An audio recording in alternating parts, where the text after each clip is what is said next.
What's going on, everyone? We are in Downey, California, and now we're actually I'm here out fishing here by myself, but we're going for trout, going for that night bite.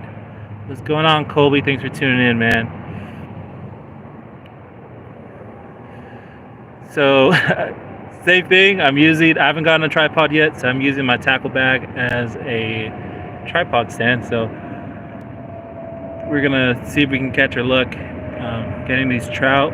It's been stocked. It was stocked 3 days ago, and the day bite has been pretty lousy. So we're gonna try to catch them at night. All right, no, not a problem at all, Colby. Thanks for dropping a like and stopping by, man.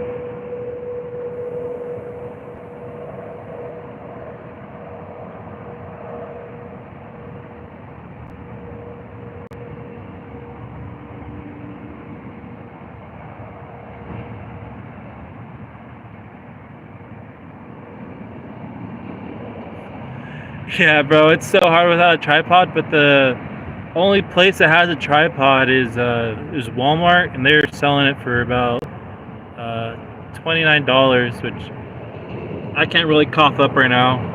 Maybe in the future. So hopefully we can get that all squared away. I know it's gonna make life a lot easier. And then once I get the tripod, get some sort of power bank for my phone. Also gonna look into that. Hopefully OfferUp has some great selections. I'll be dropping my phone and tipping it over all the time. Yeah. Hey, man, it's what you gotta do. You know, we don't all have prime setups, you know, when we're starting out.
I got 38 likes in 49 minutes earlier, most successful live yet, and it was less than a third of the length of yesterday's. Dude, that is awesome, bro. Sorry I haven't been able to tune in today. Had so much stuff going on. Went fishing with the missus earlier at this exact same spot, and my phone wasn't charged at all, and the bite was pretty lousy, so hopefully we're looking for different results tonight. Yeah, but that's awesome to hear, dude. Little by little, man, we're gonna get there.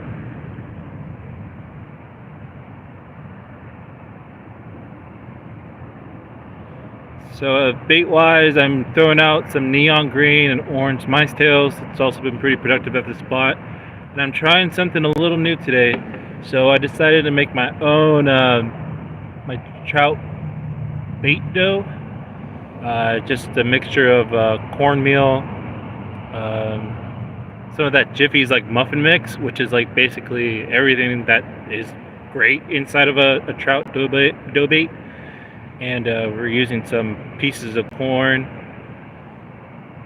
and then what else? Oh, and then a can of smoked anchovies in oil. So we definitely have a lot going on. But I've been getting a little bit of bites earlier, so I'm probably due for another recast. But just trying out that dough bait, see if it's any good.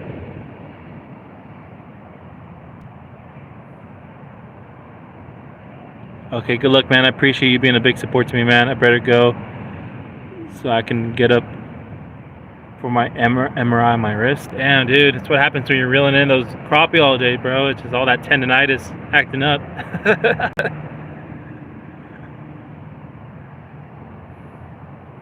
I appreciate you coming in though, man. Thanks for the like.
Now I broke it in June, having some soft tissue problems with the outside edge, like my pinky side of the left wrist. The bones are all healed though. That's awesome to hear, dude. Hopefully the MRI checkup goes well. Get back to 100% fully healed. So I know with issues with the wrist, it can be pretty. The recovery can be pretty long. Hopefully that's not the same for your case.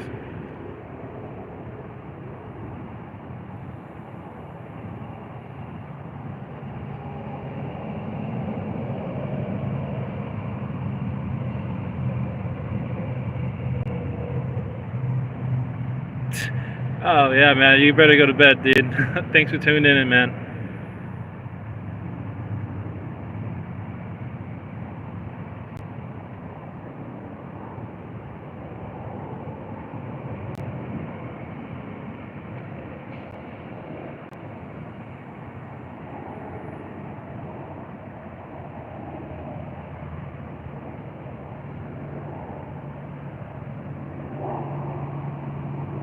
What's going on, everyone on the live? I am currently live from Downey, California, and we're at Downey Wilderness Regional Park. Right now we're currently going for some trout. Been here for a little less than an hour. Right now we have some dough baits going out and neon green and orange mice tail.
catch this little bobber on there.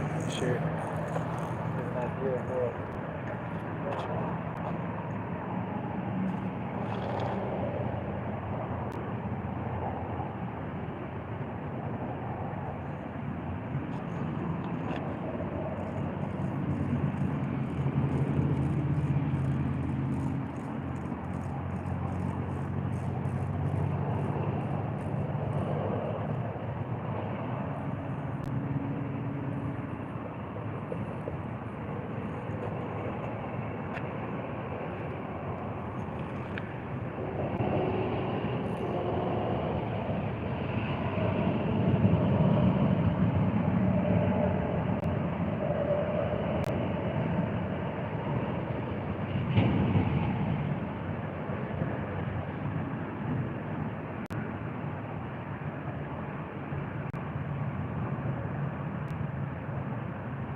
What's going on, Wolf?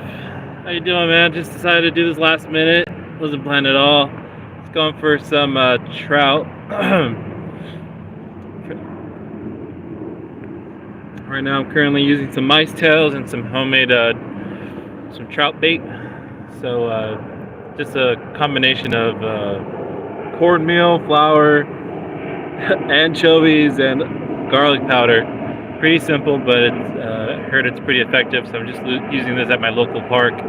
See if we catch some carp or a trout would be nice.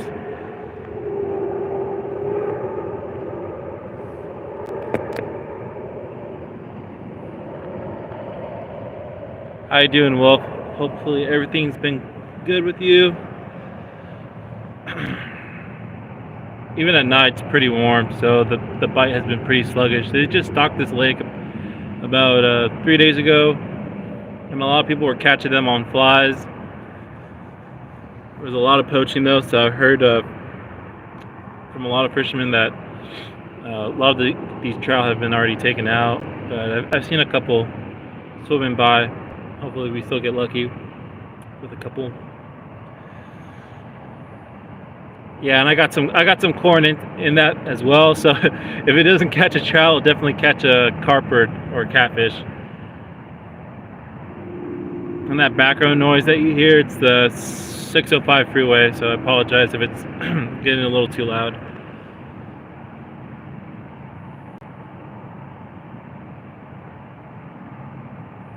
That's awesome, bro. Hopefully everything still settles out and works in your favor.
I redneck engineer an exhaust system for a car today, so hopefully getting legal tomorrow. Awesome, dude.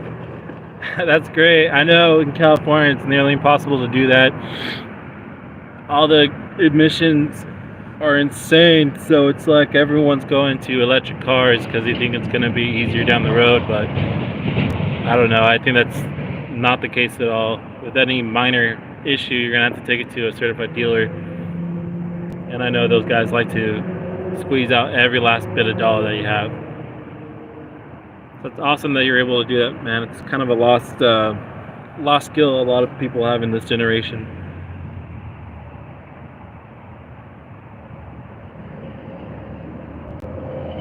It's already past suspension. You have it connects. That's awesome.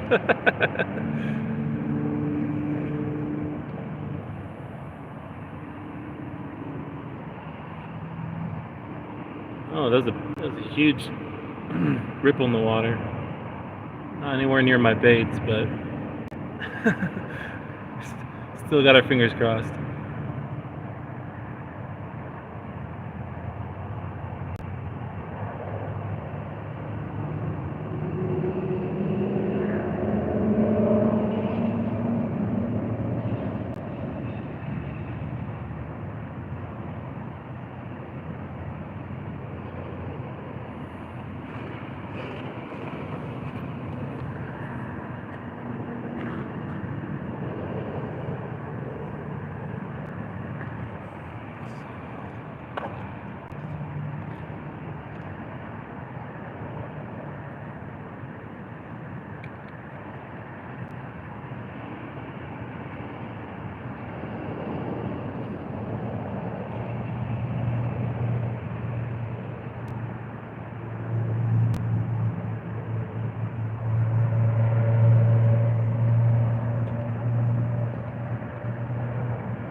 Forgot to bring that WD-40 with me today. What are we gonna do? Probably we're gonna do a mice tail with some garlic scent on it. Make it a little easier for these guys to find it at night.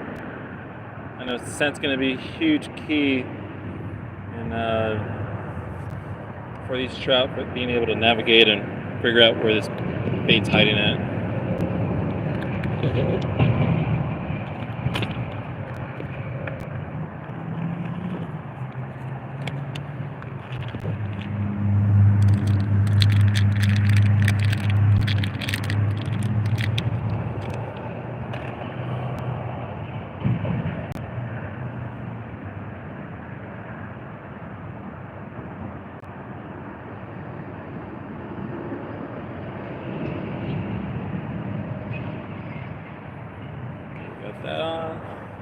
garlic scent on it.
It passed inspection while I was taking him on ideas for putting an exhaust on it. It had nothing from the manifold back.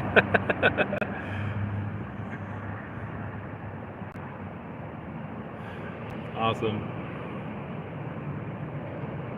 Yeah, you know, there's a lot of people stealing catalyst converters, so you know, a great way to solve that is getting rid of the catalyst.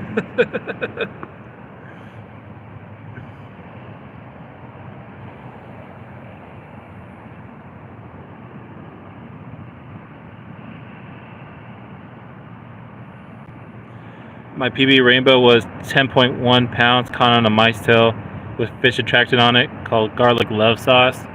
Dude, that's the way to do it, man. The one I had before, I haven't been able to find it. Not even on eBay. It was originally used as like a lobster attractant, and that went crazy on everything, from your lobsters to crabbing, to trout, to bass, to bluegill. It caught everything, man. And I'm not able to find it, and that sucks. Probably has some chemicals that are not allowed in California, but whatever. This Lunker lotion is what it's called. Garlic scent has been working great, but not as great as the one I had previously. Definitely meant more for saltwater, but hey, fish are fish.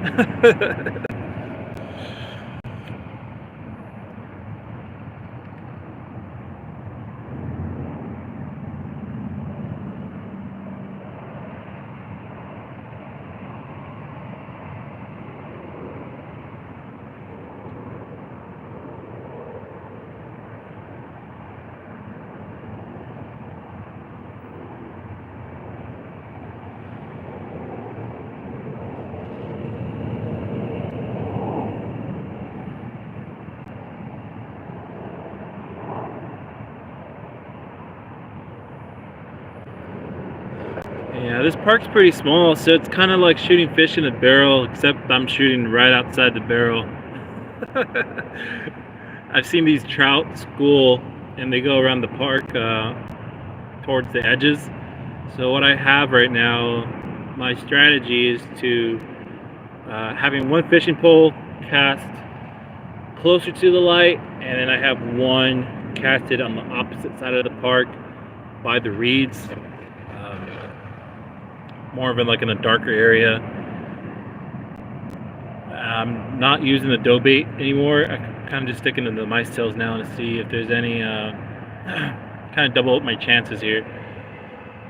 I'm not sure how well the homemade trout bait works. Haven't caught anything on it, but yesterday the mice tails were pretty productive. We were able to catch 2 trout at the Laguna Niguel Park, regional park. See how we're doing on battery. 34%, not too bad.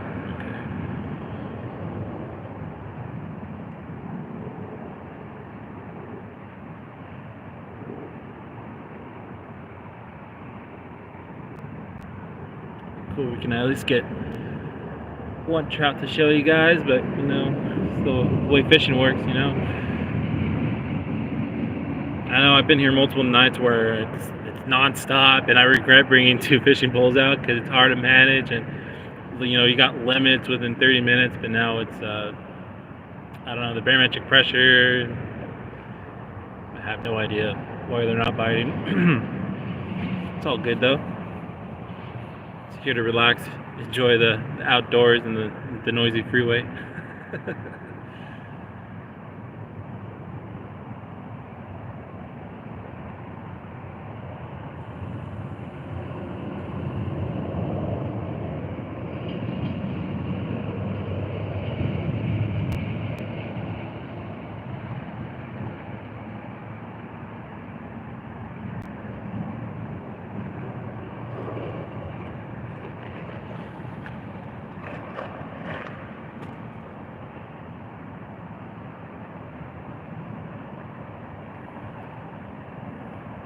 And the wind died down a little bit too, so it's not. It's pretty fresh outside. I wouldn't say it's hot, but the wind died down a little bit, so I'm pretty warm. It's not crazy uncomfortable. Pretty manageable, but it is getting a little late. It's not a problem though. Probably get at least a fish on, and then we'll pack up and head back to the missus.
No, nothing yet.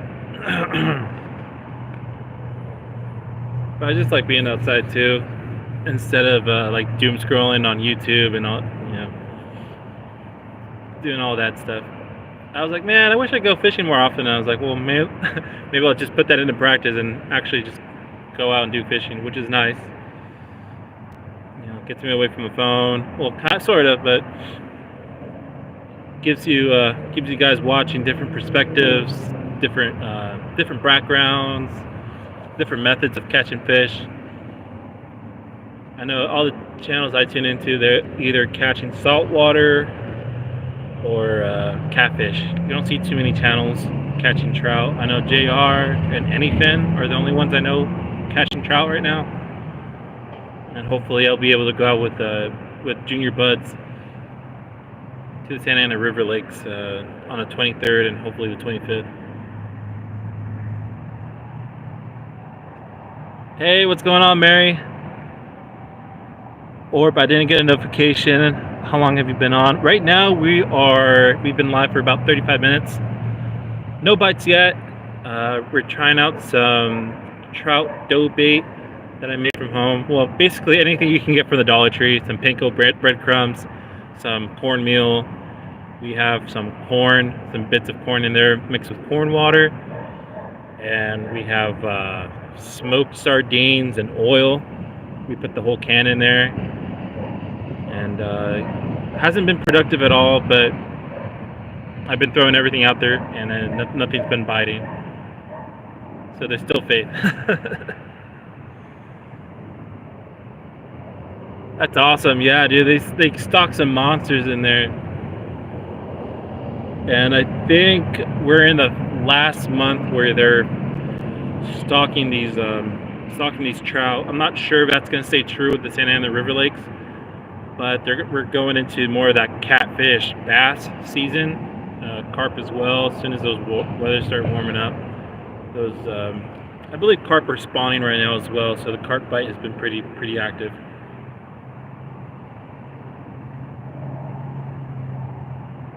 I don't do too much bass fishing, but if I'm out there, it's nice. I normally just throw Senkos and with my bait caster, and that works well enough. Doesn't break the bank. You just need you need 6-pound fluorocarbon and like a size 6 or 4 hook, and those like little tiny rubber bands that keep the Senkos in place, and then that's all I use, honestly. It has great enough action and works well enough for my area.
Rick is all tangled up. I'm glad I checked it. Let's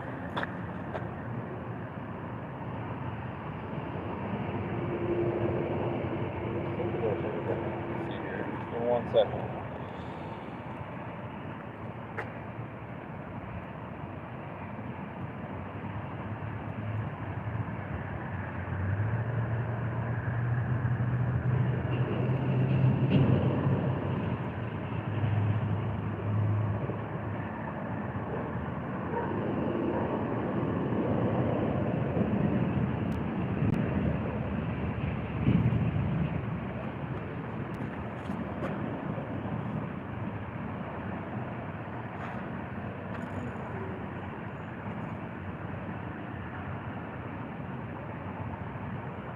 All situated.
Yeah, fortunately they haven't closed the gates on me yet. I don't think they do. So we could pull an all-nighter here. Probably thinking about going till midnight. If we catch some fish early on, probably switch gears and then head home a little early. Oh, we'll see. I have no problem staying out here super late. I just know the missus isn't here with me right now. She's just too tired, and I was like, you know what? I'm just gonna go fishing for a little bit, get my mind off things, and see what we can get. It's always a mystery, you know.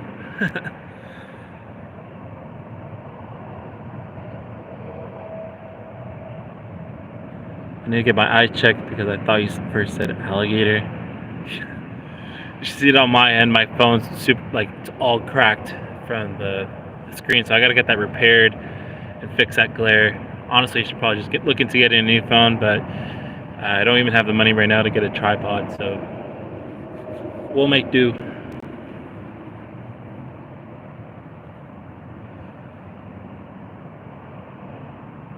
I'm gonna start doing that hanging bite indicator thing again. Yeah, man, it's been really helpful because it's I've used bells, but bells don't necessarily tell you if the trout got your bait and they're heading directly towards you. But these bite indicators have been pretty useful in picking up the slack, which there's a bunch of reeds here. So when you have wind going, your line can get tangled up in these reeds. But the bobbers are nice because they have like a slight tension to it, where it's not strong enough where the trout can sense it, but it's strong enough to keep your lines nice and tidy.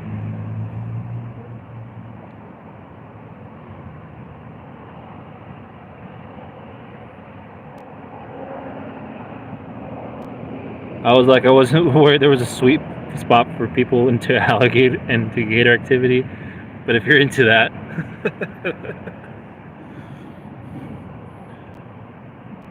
Yeah, it's gonna be awesome to see Wolf being able to go fish.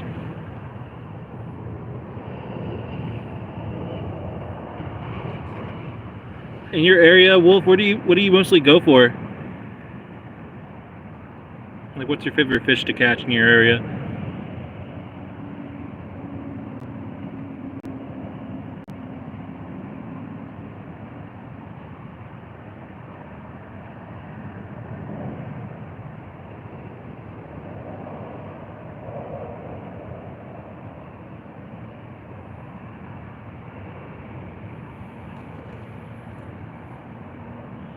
I have 2 dozen worms ready to go swimming. When I have worms, I can usually almost guarantee to catch something. Yeah, dude, I have some night crawlers as well, but I haven't had any luck with them. Probably in the next 15 minutes, if I don't catch or get a bite on anything, I'm gonna switch to some night crawlers along with a garlic scent and blow those guys up.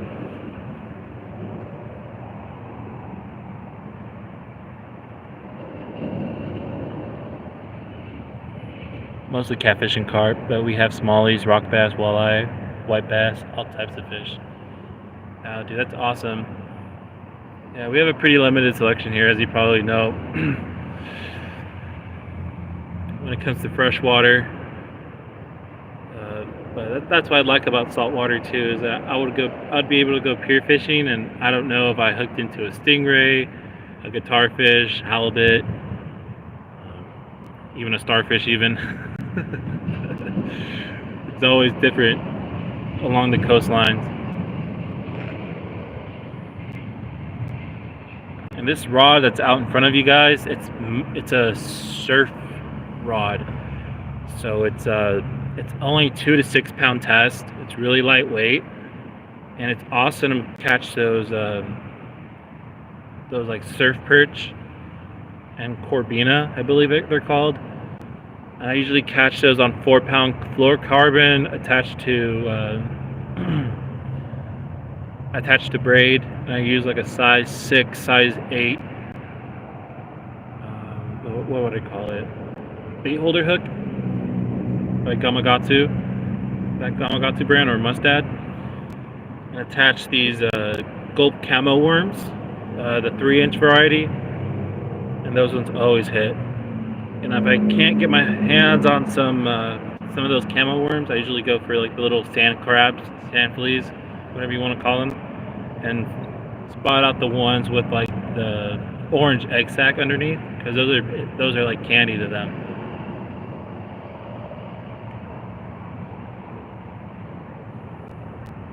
How you doing, Wild 7? Thank you so much for tuning in, brother. We're just out here doing some urban fishing in one of our regional parks that's by the Mrs.'s house. They recently stocked this lake or pond with some trout 3 days ago. Been here multiple times since the stock date and haven't been able to catch a single one. So hopefully we can cross our fingers and hope tonight's different. Not a lot of activity though. Not so much surface activity.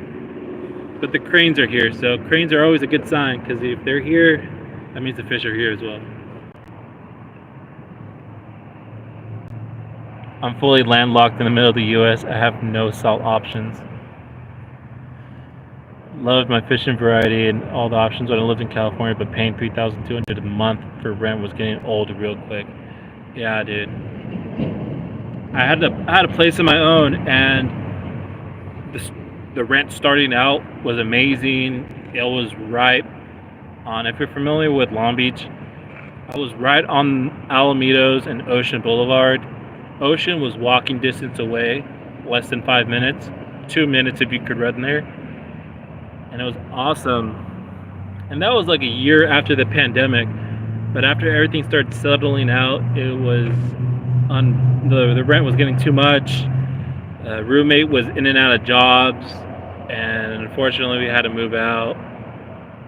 And I had to move to my girlfriend's house pretty early on into a relationship, and then my dad was able to get some housing situation where I was able to live with him too.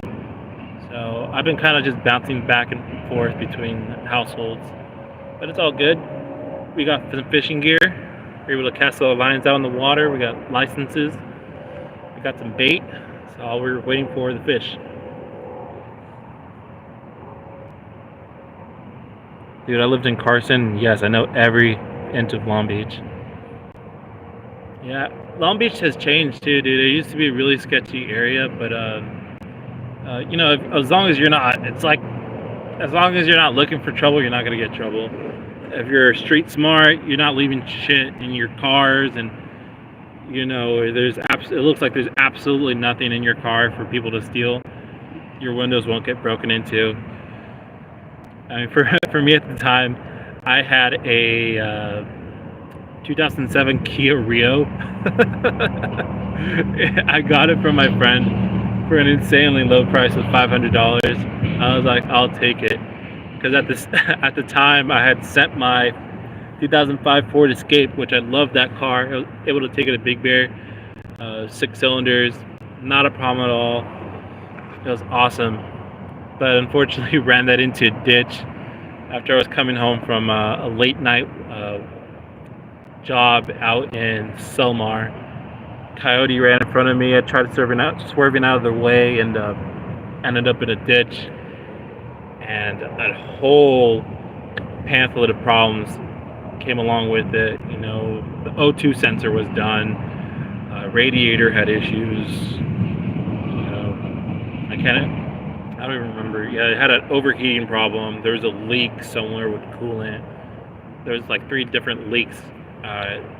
Water pump needed to be replaced. Alternator had to be replaced. My friend came in clutch at the time with a $500 car, able to get myself to and from places. So really fortunate for that. LB, Hermosa, Huntington, Redondo, all of them areas. You know where Simple Green is? Dude, I always fish by Simple Green. Maybe once I get my tripod situation set up, I'll definitely be going fishing right by there. I know as soon as you cross underneath that bridge and go to the access point, you know, because there's like a little trail that leads to the side of the road, and that's where a lot of these people park. So that area is actually government property. I've been booted out there so many times. I go there constantly thinking it's going to be a different story, but they're doing pretty good at patrolling that place, making sure that there's no civilians or unauthorized access in that little shoreline That's on the west side of that bridge, PCH bridge. On the east side, there's no issues, but I believe the better bite is on the west side. Lots of good halibut there, bass, you name it.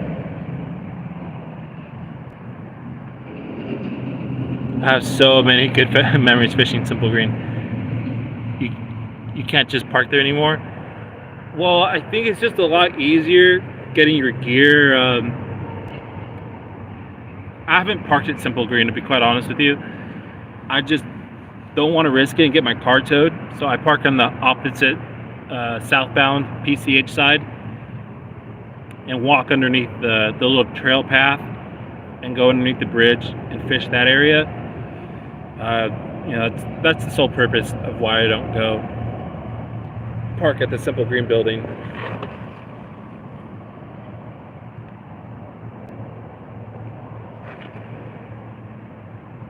After hours, you could park in their lot and fish the beach. Oh, their dock area? No, dude, that's all fenced off. And there's a bunch of Karens and Bobs over there right now, and even if you're out in Seal Beach, they don't like you fishing close to their property. They'll haggle you and give you a bad time. So a lot has definitely changed. Yeah, I mean, I haven't been there in a while, so maybe I'll go live one day when I have my tripod set up, because there are a bunch of rocks there, and it's kind of hard to prop anything up. I'll give you a visual. Hopefully, it'll be pretty nostalgic. I'll let you know when I'm going live at the Simple Green building.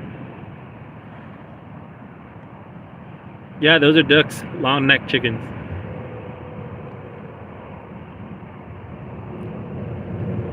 Long necks.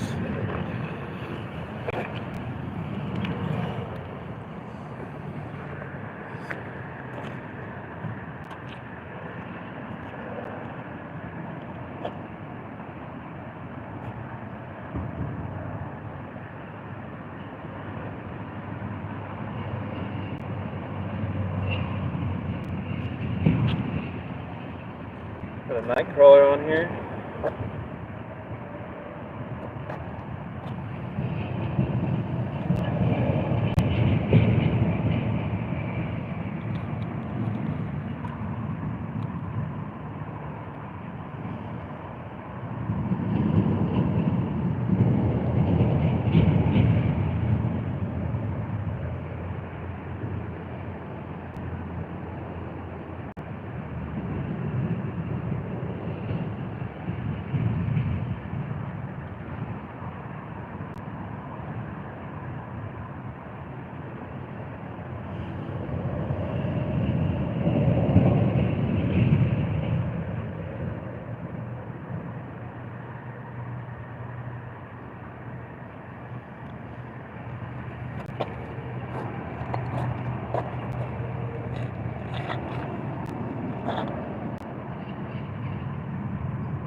Get another worm on here. Cast it a little too far, hit the reeds. Got a little snag, but I was able to get my whole rig back, so not the end of the world.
Try to get this camera back and focused. Let's see here. Okay.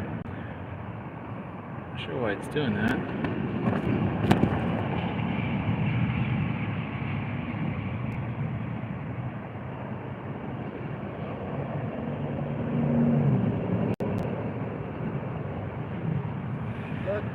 No, not yet, brother.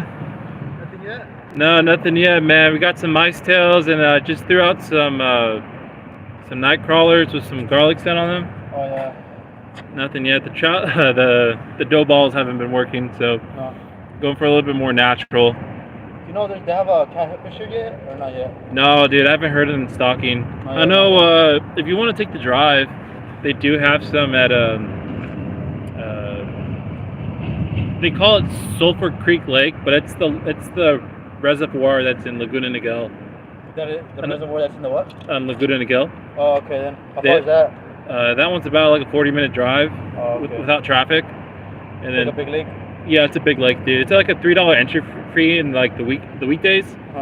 And there's trout there too. They just stocked it, and I was able to catch 2 of them there yesterday. Really? Do they stock catfish there too? Yeah, catfish there too, but it's a lot better during the night. Like the afternoon bite, like just when the sun is about to set. I see a lot of people catching catfish there. I just don't have any catfish rigs on me. Oh yeah. When I went out there. Yeah. There was a guy over there that was fishing for bass, and I was just looking, and then he had hooked one on, and then it snapped off. But I think I caught exactly the one that he was going after. Because I had his line all wrapped up. Oh, wait, that was it? Yeah, that was it right there. Because when I pulled him up, he had like a line just wrapped all in his mouth. Oh, sick. Okay. So yeah, but over there, there's like a bunch. I've never really fished over there until like before. Yeah, that's a huge bass spot. I'm not a huge bass fisherman, to be quite honest with you. But I know there's some like tanks. Yeah, I didn't know that. I thought, because my friend, he comes here, and I thought there was like little dinks, you know? Yeah. They had just renovated everything, so I didn't think there was gonna be, pretty big fish. No, dude, yeah, I've heard there's monsters out there. Yeah, I was like, it was like a whole school, you couldn't even see them. Oh, really? Yeah, that's why I had caught him. It was literally just like right here where oh, you caught him? Yeah. Oh, nice, dude. Yeah, that's what I'm saying. He had hooked on, and I was like, oh shit. And then after I went to go help him out, and then it snapped off. And then I was just kind of jigging my thing. And like I said, it was right here where the wood is at. You could see them, but I had to cast like at least like 40, 50 times for him to actually like bite it, Oh, gotcha, yeah. bro. Yeah. Oh, I forgot to mention, I'm on YouTube Live, man. So I'm not sure if you want to be in camera. Live? Yeah, man. No, it's all good, bro. I only have like one person on. Oh, yeah. It's all good. I try to build up my fishing channel. That's cool. Yeah. Yesterday I was live, so that was kind of cool for my birthday, and then You came here also? I came here today, and then nothing was biting. And I came here with my girlfriend, and nothing was biting. So I was like, you know what? Maybe when the water cools down, there's not a lot of pressure. Try again. Yeah, sometimes they do bite like in the afternoon or like sunset. Yeah, dude. Yeah, but I haven't seen a lot of activity. Yeah, like topwater was. I thought it's usually like packed, even after like a couple of days when they stock it. Yeah, dude. There was literally no one the whole day. Yeah, they probably took all the fish already. Yeah, they probably did it. All right then. Well, good luck then. You staying around the park, or you're taking off? I think I'm gonna leave already, but I'm just gonna go. I think I seen another guy fishing over there. I'm gonna go ask him what's up. Oh, okay, for sure, brother. All right, yeah, have a good night. Likewise. Oh, there's 2 of you guys? I appreciate it, man. I saw it on the live that there's only one person.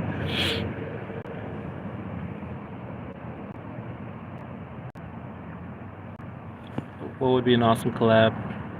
One of my daughters actually lives in Long Beach. Might be a year or 2. But I'll be back out that way to visit. Should get you and Junior to join me doing some surf perch or hitting Santa Ana River Lakes. That'd be cool, dude. Sorry, I can't read for shit right now.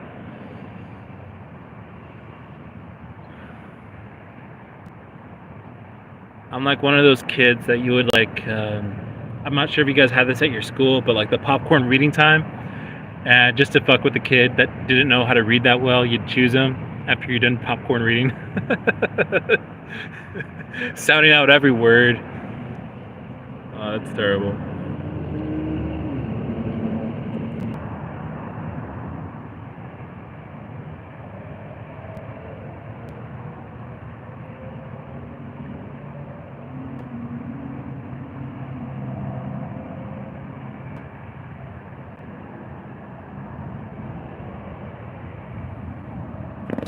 Let's see here.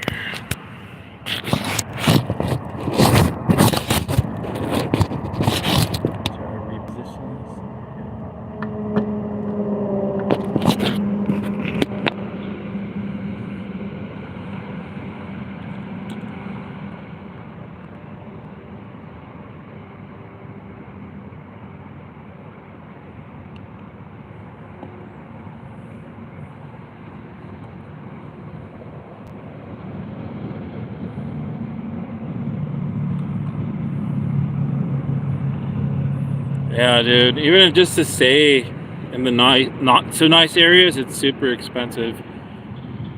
So every time my brother tells me he has, only a couple $100s to rent out a house in Maine while having a family and only working one job, I'm just extremely jealous. And he has all the great fishing that Maine has to offer.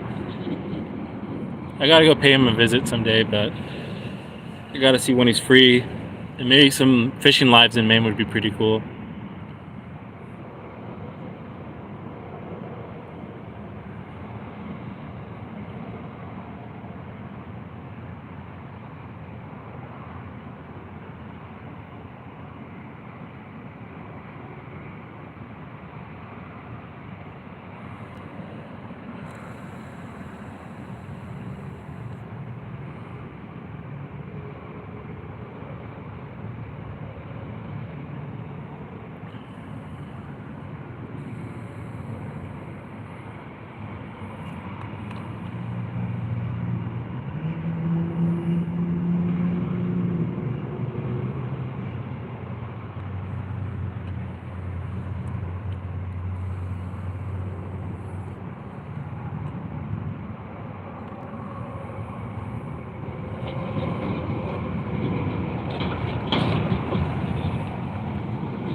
I keep watching those floats and waiting to see them start moving. Yeah, dude, it's awesome. It's a lot better than the bells because you can see the slight taps that you wouldn't be able to see with the bells. And then that gives you enough time to go and get yourself ready and set the hook. But that hasn't been happening tonight. I thought I was getting a few bites earlier with the dough bait, but I think that's just everything settling out. It's all good though. We're out here, we're trying. That's what you gotta do in life, right? Can't catch a fish if you don't cast.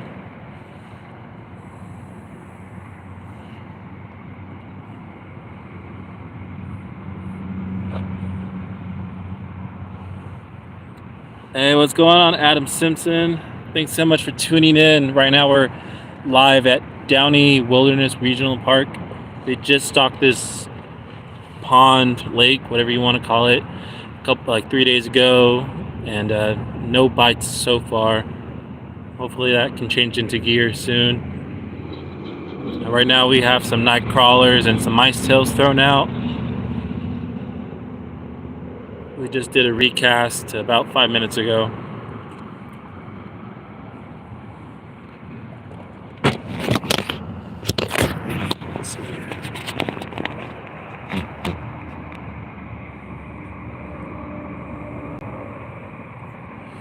Yeah, I've been here night fishing a couple times before, and the night bite wasn't disappointing at all.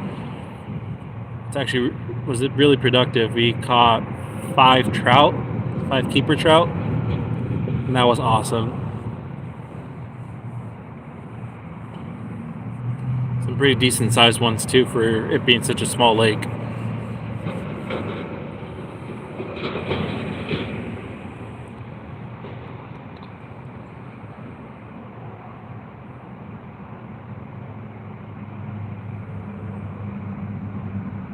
Yeah, I have a 10-pack of bells now that I got a few weeks ago, just saving them and a couple other items for a live. Just waiting to see if a couple other things come in. People have said they are sending. That's awesome, dude. You get a whole arsenal going.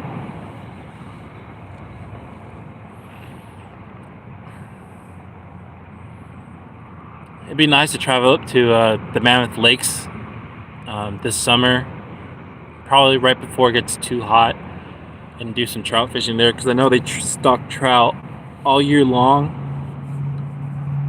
And I know the Owens River is plentiful with trout. They do not hold back on their trout when stocking the Owens River, and that's awesome. It's really beautiful. It doubles as like a cow pasture, so you gotta watch where you're stepping. But overall, it's a nice scenic view of the natural formations of the caldera that Mammoth sits on, and it's really beautiful nonetheless.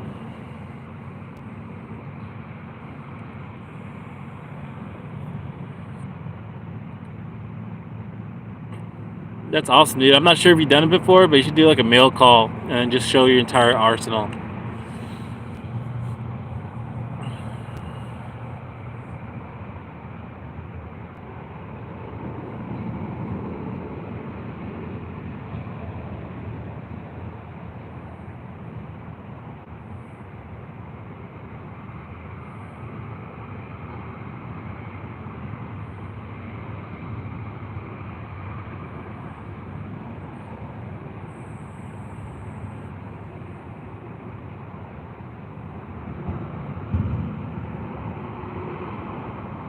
Main two are a light that runs off a DeWalt battery and those bells.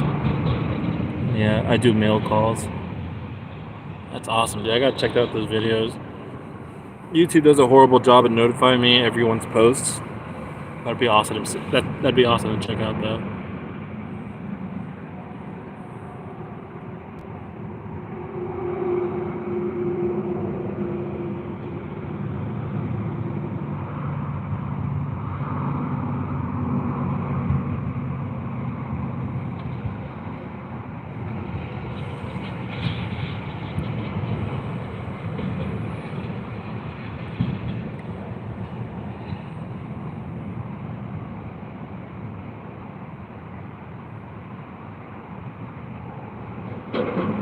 Yeah.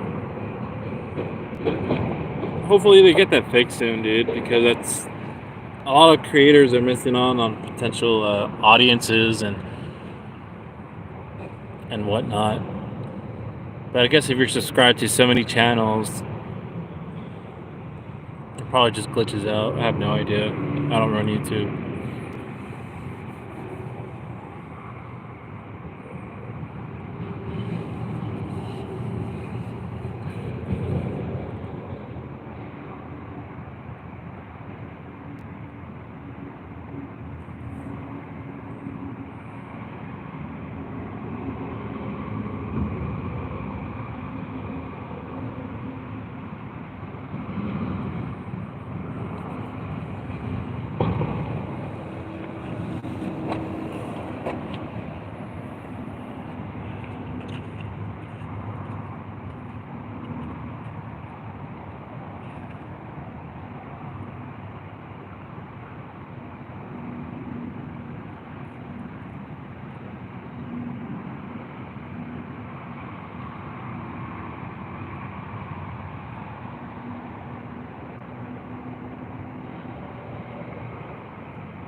This guy up again and go back out.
It's out of focus again. Let's see here.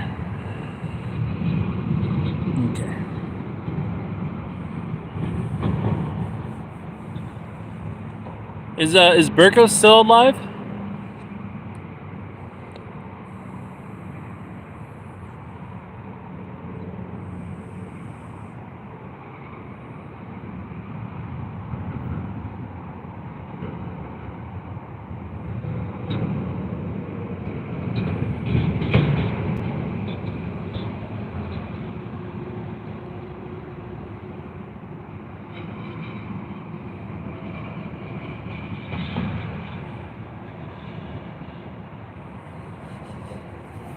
See how we're doing on battery. 25%, not terrible.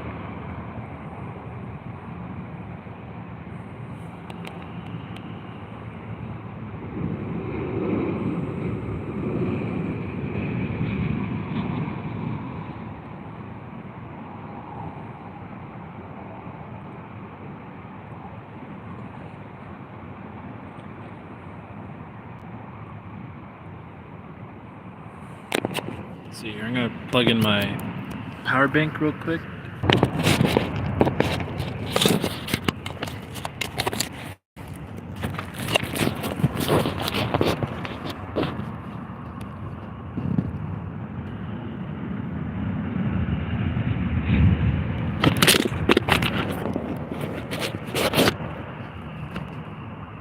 Okay, I think we're cool now. How long is that closer rod? That one is, I think 11 and a half feet. I could be wrong. Let's see here. The tip did snap off. The tip did snap off on it. So, probably a lot shorter. But let me double check for you guys.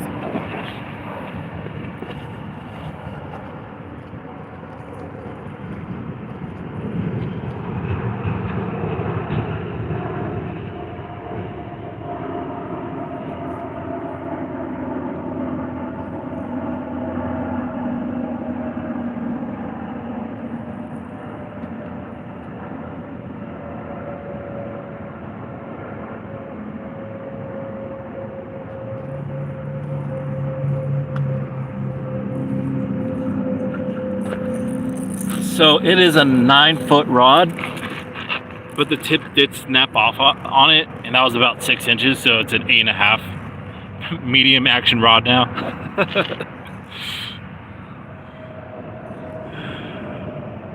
Well, I'm telling you, dude, so the main reason I have these guys is for, what do you call it? So a while back, about a year ago, I had to get hernia surgery, and I had my union job at the time, and I informed all my employers that I'm gonna get this hernia surgery, and because my employers didn't want to take the risk of me injuring myself further on the job site. I had it previously before working into the union, but one day we were hammering some pipe, some underground pipe, and I just collapsed because it was so painful. It made the hole bigger, essentially, in hernia terms. So it was just unbearable pain. And you know, in the past it was okay to work with. And anyways, I had to get surgery, and that put me out of commission for about a month. And because I wasn't able to go to school, since I was an apprentice for my local union, in order for you to be able to work, you had to come to school. If you didn't come to school, then they'd put you on probation. And I had missed like nearly a month of school. I had all the proper documentation. I let them know, doctor's orders. I gotta rest in order for my stitches to heal, because it was such a huge hole that they wanted to make sure that the mesh would adhere correctly, it healed properly. And long story short, I was kicked out of the union because I wasn't able to go to school. And since I was so tight on money, Instacart wasn't really productive at that time. And I had to sell a lot of my fishing gear in order for my girlfriend, her daughter, and for myself to get by until I found some other situation, you know. That is until I went full Instacart, full time, and I really strategized where the places I was going. And so San Clemente has been by far one of the best spots that I found. So I had to get rid of all my fishing gear, and the stuff that didn't sell I decided to keep because I still liked fishing. So I have this 9-foot rod and this little tiny itty bitty guy that I got from Big Bear. So yeah, that 9-foot rod is awesome for shore fishing. You know, get past the waves and be able to find those nice sandbars and those channels where all the surf perch are going to be chilling at. And then I have my typical fishing trout rod. But you know, when you're on a budget, as long as it has a line, you got a rod, you know, you're able to catch fish.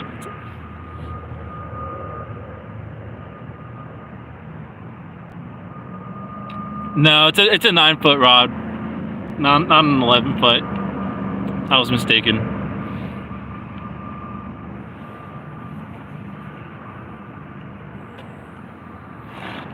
Yeah, I had some nice rigs that I unfortunately had to sell.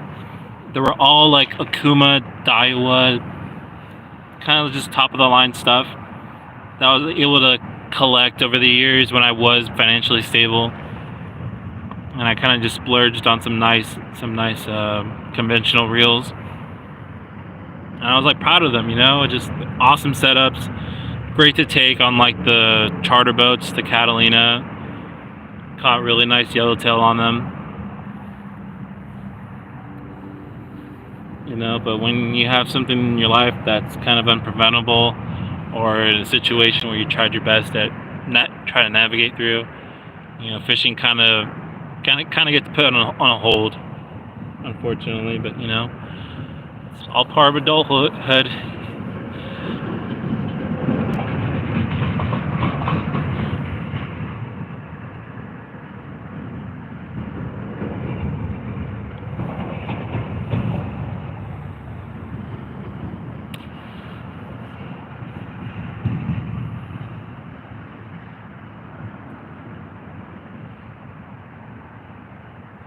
Yeah, I'm still kicking. We're out here. Awesome time. We were able to land 2 fish on my birthday yesterday and a bluegill.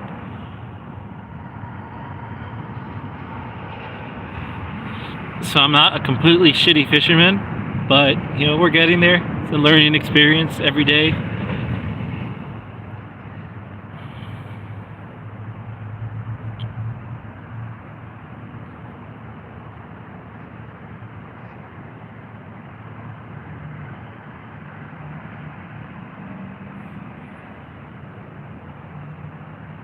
You know, we all have setbacks in our life. You know, I think everyone can relate to that, but it's very respectable of you able to navigate your way out of it and, you know, not let these setbacks hold you back and continue the good fight, you know. Although we may not feel it like it sometimes, there's a lot of people that still depend on us, so it's good to carry on through life and you know, learn from those experiences and try to get better as a person.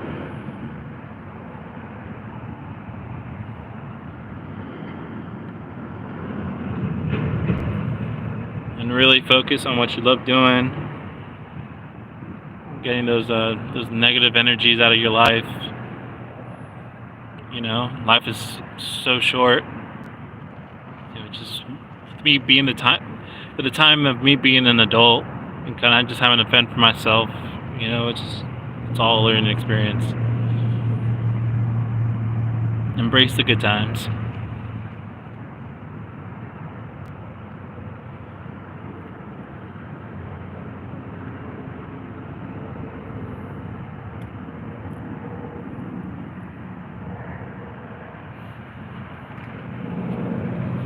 Yeah, it's so crazy. I thought I knew everything about the world when I was 16.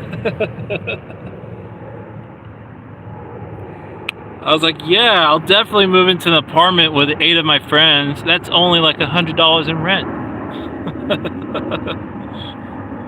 We'll get bunk beds situated. You know, we'll all divide the bills amongst upon ourselves. It'd be cool. It'd be like a party every day. Nope.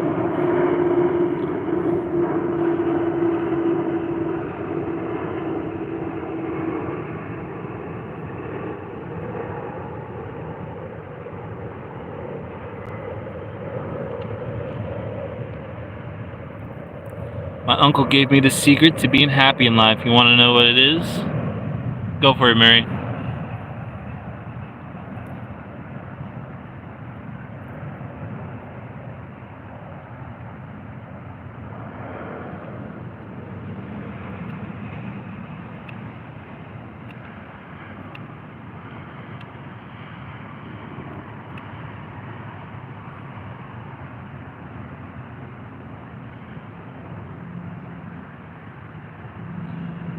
Just effing do it. If you can't change something, change your mindset. Get a better outlook and just be happy. 100%. That speaks volumes too, you know. Sometimes I'm gonna be driving on the road and a car just runs a red light. You didn't see him. You didn't know he was coming. You did everything you were supposed to do in life by your instincts, you know, and figuring out what's best for you. But sometimes circumstances aren't always your friend, and you gotta play with the cards that you're given, so to speak. And you know, it's important to also recognize the great times versus the bad. That way, when the good times do come around, you'll enjoy them even more.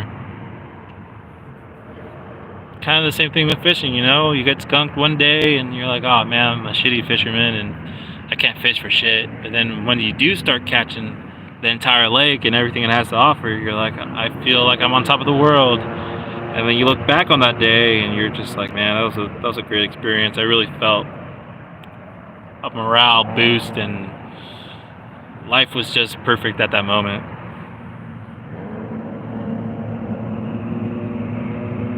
It didn't mean crap when he told me, but the older I got, the more I realized it's the most solid advice I've ever given. Yeah, exactly. You're not gonna be able to choose the people you meet. You're not gonna be able to sometimes choose what you're able to eat. You know, there's been a lot of times when I've been, searching the couch for quarters, or like checking the back underneath the car seat to see if I had any pennies, and being able to see if I have enough to get me through for dinner, and having a backup plan to see if the bottles that I have in the back of my car are enough to pay for the gas to get me to my job the next day, you know, when it's unfortunate. But it makes you a better person, you know. The more struggles you go through, the more set up you'll be in life. You can take the punches better. You can say that I've done this before and I know how to navigate through it. And I think that's what fears a lot of people. That's what people enjoy being wealthy, because it takes them out of that fighting instinct, that struggling instinct, and makes them just want to not worry about a phone bill every month. And I get that. But I feel like, you know, a lot of survival instincts are being lost when you're being a little too comfortable in life. Because when shit does hit the fan, you either sink or swim.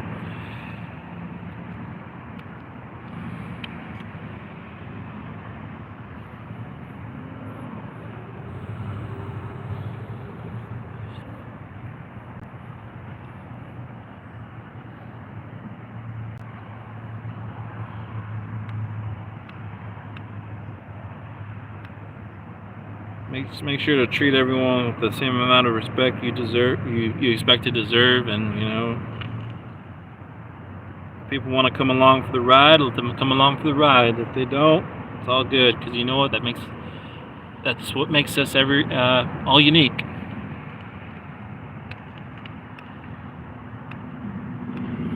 That's why there's different NFL teams.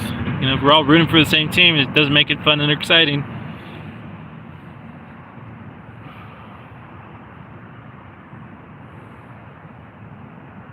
Personally, I think people that have had a struggle are the most real and genuine people. Also the most giving and compassionate in my experience. Yeah. You know,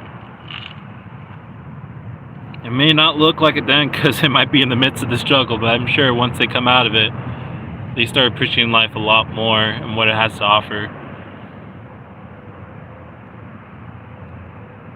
And then, I feel like your responsibility as a human being and just a good person is you see someone else struggling, it's awesome to lend out a helping hand and offering your resources. And if they're willing to take your advice, that's great. If they're not, then, what are you going to do about it? Just being there for people is also really important.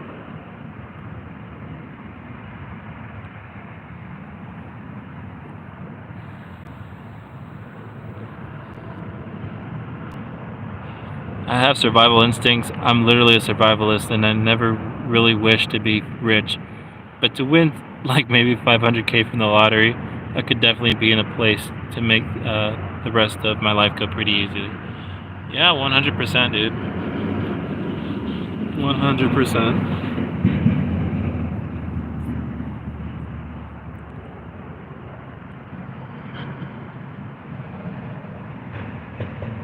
I feel like if I had that type of money, I'd put a lot of it into a Roth IRA and a lot of, I guess you would say, low-risk investments.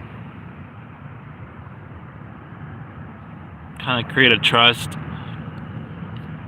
and a format where it's like you can give yourself a salary every year, but it's indefinite, and if you want to pass that on to your kids, that's awesome. It's generational wealth. A little easier said than done, because I know when money gets brought into a lot of people's lives, it tends to go haywire because they found this newfound freedom, And I've seen it a lot of times when people have access to those large amounts of money, they just crash out and trying to chase that high of being able to do anything until the money runs out and they're back to square one.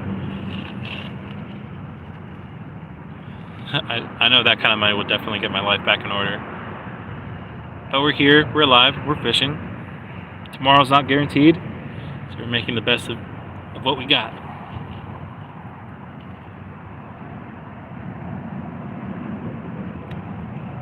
We know what it's like to do without, so we try to help whenever, with whatever we can, so someone else doesn't have to. Exactly.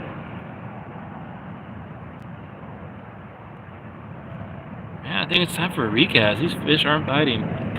Maybe, what do you think, guys? I got some night crawlers. I got some mice tails. I have also like 10 different kinds of power bait.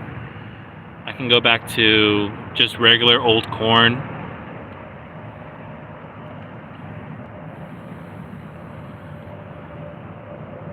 Maybe have one rod sitting on the bank and throws like a spinner out there. Maybe catch some of this light from this light post. Make it somewhat attractive for these fish.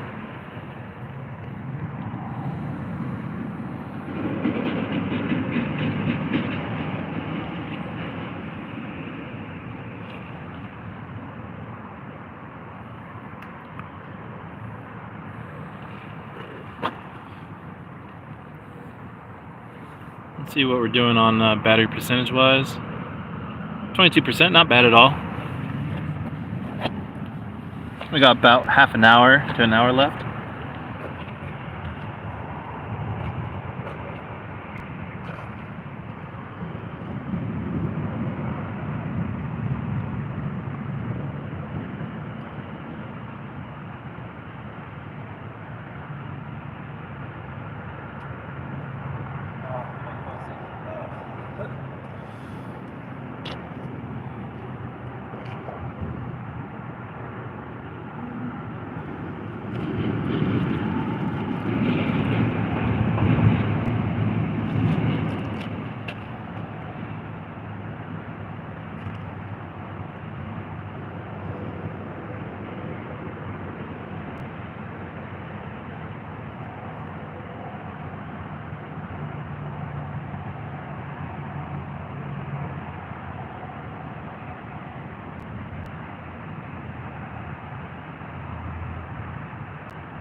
Let's see here.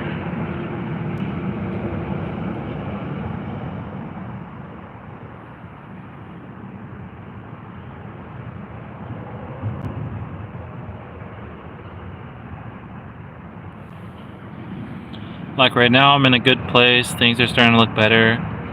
I'm hitting this next part of my life from different angles this time. Not saying I won't hit another low, but hopefully never be as low as this time around. Let's see, Mary says I always choose night crawlers and I only catch fish about half the time, so I'm not the one to hand out advice. Yeah, I'm debating whether or not to reel in that. I'm probably gonna reel in that. What do you call it? That mice tail. I'm probably gonna inflate it so it hits. So the silhouette is caused by that worm being on the surface.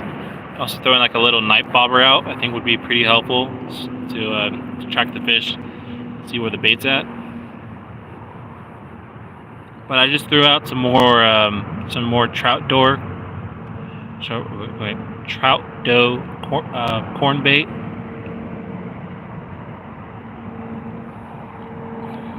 Try hopefully get my luck on that. Let's see here. I've always told people worms are the only things I can guarantee I'll catch anything with. But your track record for getting through those lows is staying at 100%, so that's pretty damn impressive. I feel like everyone who's been struggling is having a major glow up recently. Manifest it. Yep, 100%. 100%.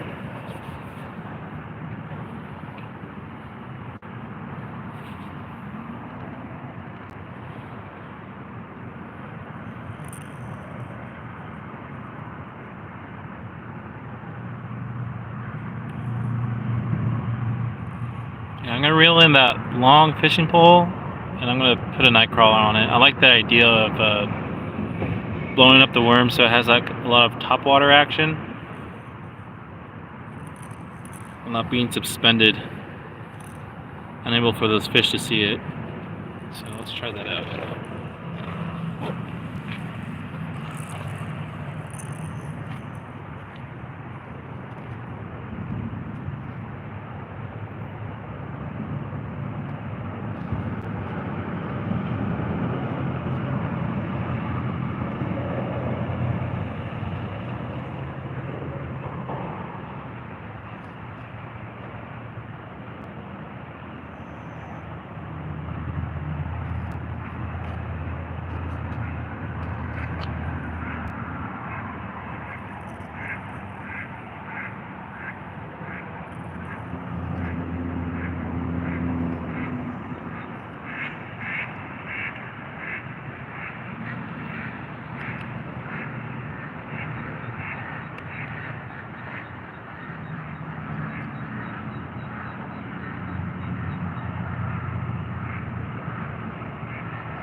Alright, had to change up the rig a little bit.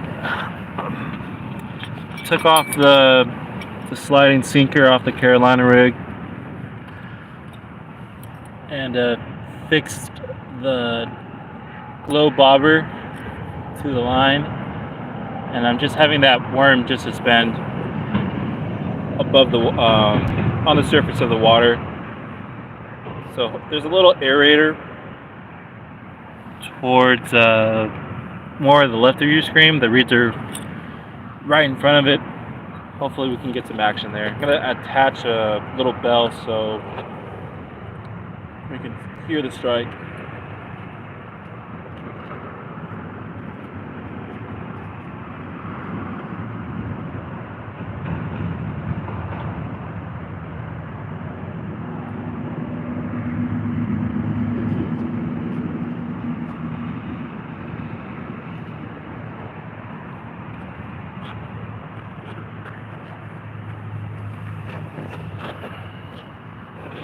Alright, sorry about that, guys. Let's see what I missed.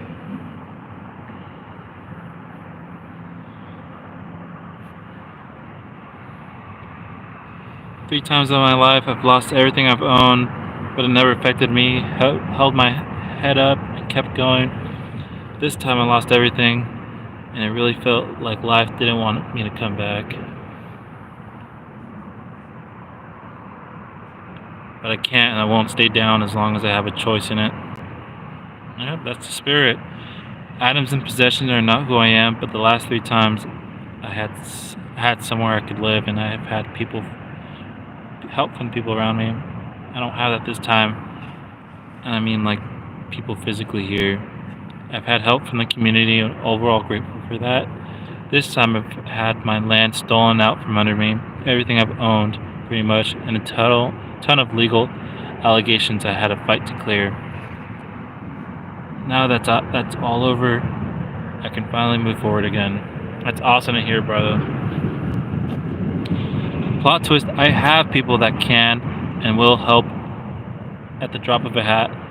I always refuse to ever let anyone know when shit gets too deep for me. That part of my brain that needs to reach out is broken. And I mean to the point that my last marriage, I had 11 stitches in my face, all mine and my kid's possessions stolen by his mother. Already filed for divorce and moved on, and with Steven before anyone. Even had a clue something was wrong. Yes, that's how I was too, but had people that helped me anyways, and that could be there reassuring me. This time I've had to bite that bullet and ask so much of others, and you guys have been solid for me. Glad we could have helped you out a little bit, James. And yeah, dude, that's awesome. So sorry to hear that Mary and Wolf, yeah, like I said, everyone has so much problems going on, and you know, they're all equally, you know, life-changing events. But that's what we're here for, right? We're a huge community, willing to look out for each other, as we all come from the same or different backgrounds, but you know, we all bleed the same blood. It's awesome that I came across you guys. It'd also be awesome too, we could land some fish on the live. Haven't done that yet, but I don't know, tides could change. Yeah, that's how I was too, but I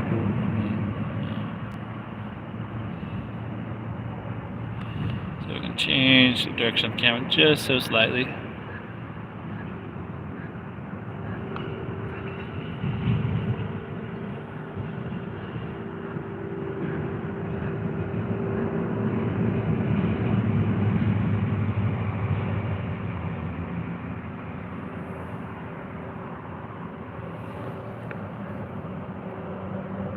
Oh, that's too far.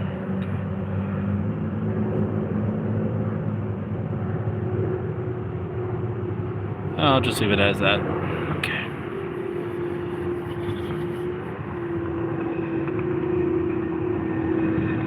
not the least bit sorry. Even the terrible things have brought me to where I am now, and I appreciate everything, and I'm so beyond grateful for everyone I know now. Wouldn't have any of this. And Mary, I'm sorry to hear that. I've helped quite a few women out with other situations. I'm glad you got yourself out to a better place. And that is so hard, honestly. I can't imagine, especially when kids are involved. No choice that you make is going to be easy whatsoever.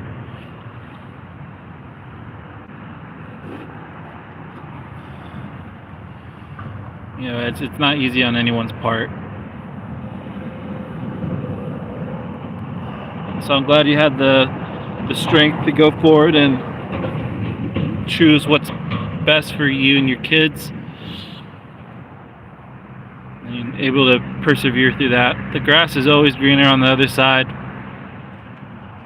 And hopefully your story will inspire other women to seek change or in similar situations.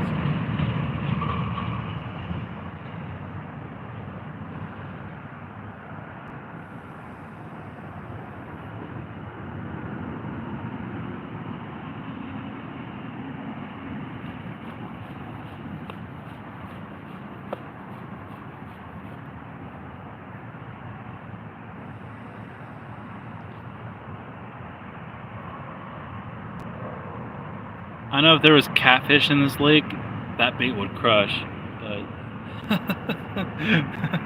that doesn't appear to be what we're dealing with here. I just heard something splash out of the water. There's some sort of life in this lake. Honestly, if I was able to catch a duck, I'd be content. But night crawlers here during the daytime are a nightmare. When it was super hot, we saw like 30 turtles up in the bank basking in the sun, and there were probably like hundreds more in the water. Their population is growing out of control. The last time I was here, I think the day after, they stopped throwing night crawlers out because that's always what's hitting too, and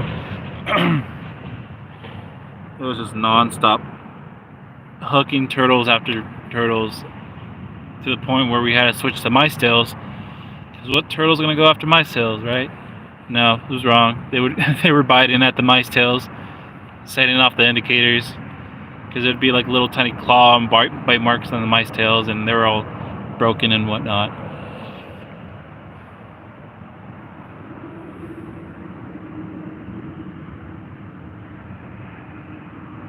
In those situations, I go in with rage, and it's not always a smart way to handle it, but it worked out in the end. So just know that when I'm an asshole and I run my mouth, it's really because I'm now pre-programmed not to take crap from anyone else ever again. Yeah, that's kind of the thing too. I noticed growing up that if you're just nice to people all the time and well, you know, just out of general, you let people can have a tendency to take advantage of you because of you being so nice and think that they could get things from you because you're such a nice guy, and that just honestly it's tiring. You develop this mentality where it's like you kind of have to be a little fend off-ish and know your boundaries and kind of just nip stuff in the butt as soon as you see a pattern reoccurring again. It's like another hour till midnight there, right, Orb? Let's see here. Haven't really been paying attention. We've been on the live for about 2 hours now. Yeah, 2 minutes till 11. Nothing yet.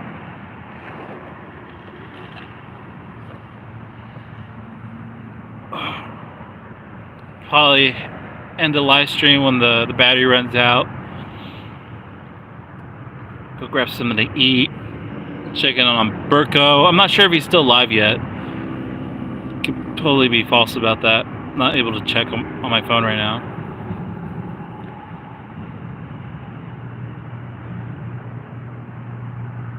Yeah, but honestly, guys, like one huge setback that happened today, and probably like one of the reasons like why my girlfriend's not out right now is there was an unfortunate thing that happened in regards to our chickens. I guess one of the doors were not closed all the way, and they were able to get out. And like I've mentioned before, her dog is very reactive, and her being an Australian Shepherd, unfortunately, has a huge predator instinct. And we lost 2 of our main egg-laying hens today. One of those being one of her absolute favorites, and that was really devastating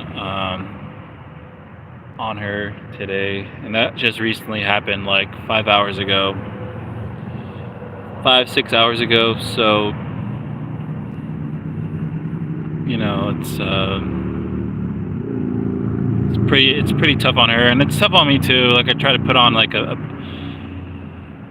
face where it's like I go emotionally numb, but it's really unfortunate that you know, had to double check that, make sure that coop was closed all the way. And then so yeah, we lost 2 hens today, and we also have another hen that might not make it through the night. We have her isolated, so it's just a whole heart emotional experience for the both of us. So that's why I'm here fishing in it right now. My girlfriend wasn't really in the mood. She just wanted to go to sleep, and so it's unfortunate.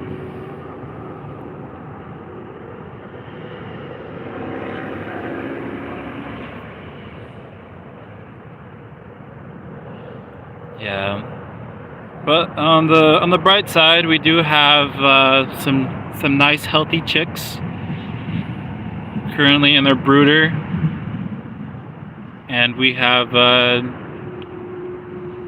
couple more chicks that were her favorite. They were the Buff Orpingtons. Both Buff Orpingtons were affected, and the chicks are fine. They're raised. They're in a separate enclosure inside the chicken coop.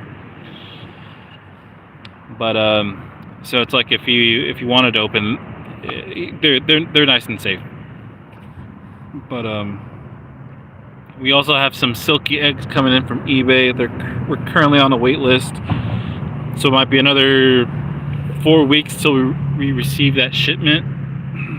So we're gonna be hatching those and maybe produce a live soon of them hatching when the time comes. Hopefully they're all nice and healthy and we're able to unfertile. But yeah, as of lately, it's going to be pretty difficult for the both of us to try to get past this and look forward. But that's all about, you know, keeping hens and stuff like that too. Pets in general, you know, just talk about unforeseen circumstances, and this is kind of like one of those setbacks that I've been dealing with.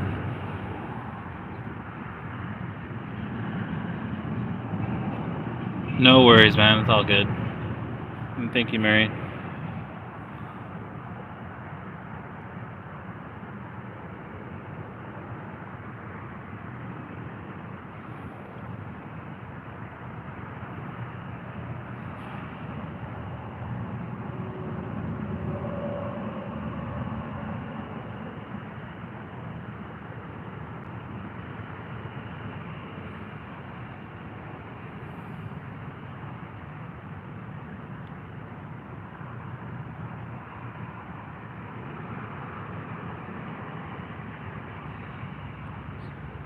As soon as I can afford new chicken wire and stuff, I'm building a new coop and run and getting some chickens again.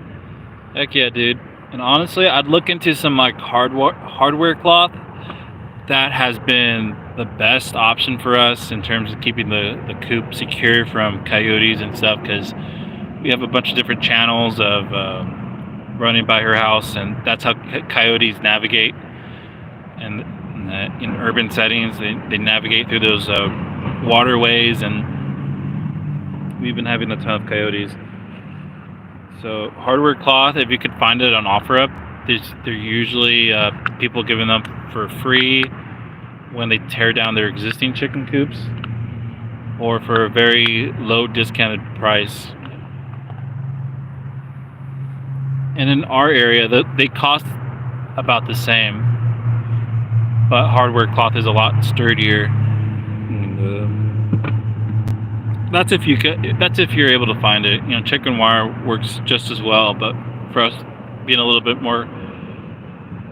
having a little bit more caution with what we have around us, especially rats. Rats are a huge problem, and chicken wire, unfortunately, just doesn't work out for us.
Yeah, we have coyotes and foxes here, plus possums and raccoons get in, steal eggs, and black snakes.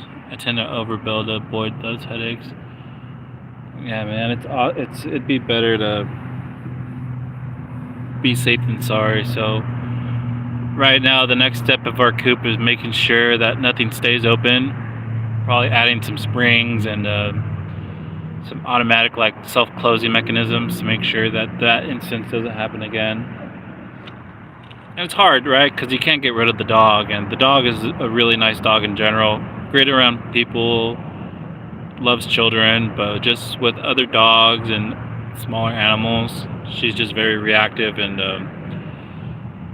unfortunately, she's 8 years old now, so it's kind of hard to train her in terms of being able to walk away and trust that she's not going to do anything. But other than that, she's been a really good dog, and a part of the family now. So it's nothing much that we can do, but navigate around her instincts and her personality.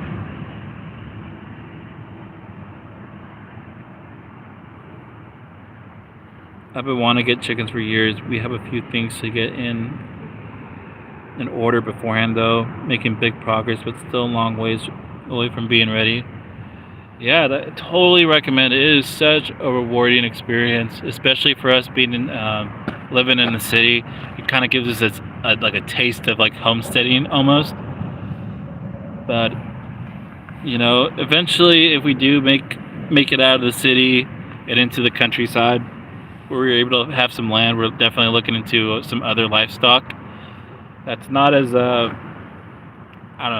more tedious to manage. Probably get into quail and turkeys and stuff like that.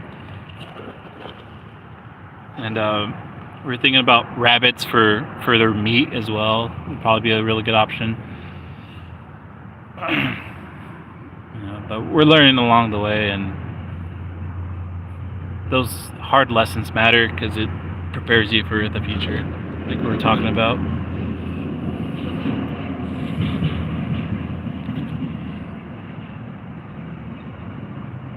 Yeah, you just start with 3 or 4 chickens, and then down the road, if you want to have more, just buy a rooster and let them hatch a few.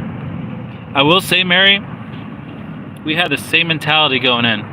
We started out with 3 chickens. Well, 3 chicks, because our local feed place that was having a sale on chickens before this huge blow up on egg shortages and whatnot, they had buy 2 get 1 free, so you automatically are with 3 chickens. But my girlfriend's like, oh, I want this breed. And I'm like, okay, we'll go back to the feed store, see if they have a different variety. And they did. So buy 2 get 1 free was just the better deal. You don't know, and they're straight run too, so you're not sure if you're gonna get a rooster. They all turn out to be hens, so we ended up with 6, and then we came across silkies and their existence, and everything went into chaos after that. I'm not comfortable sharing this publicly on how many chickens we have, because God knows who's watching, who's recording what.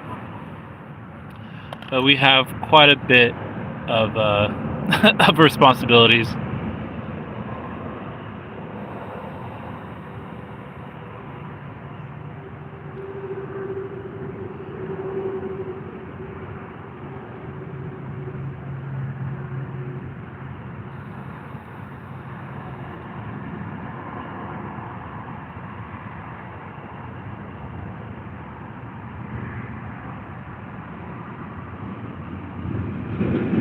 On our farm in its glory day, we had cows, hogs, chickens, rabbits, goats, and horses. Also grew acres of crops and a couple smaller gardens. This farm was self-sustainable. Yeah, dude, I bet. Right? You grow the grain that you're going to feed your animals. You have enough food for yourself. It's awesome. That's definitely one of my goals in life. I don't know, that requires a lot of land, a lot of experience. But, you don't know until you get your feet wet, right?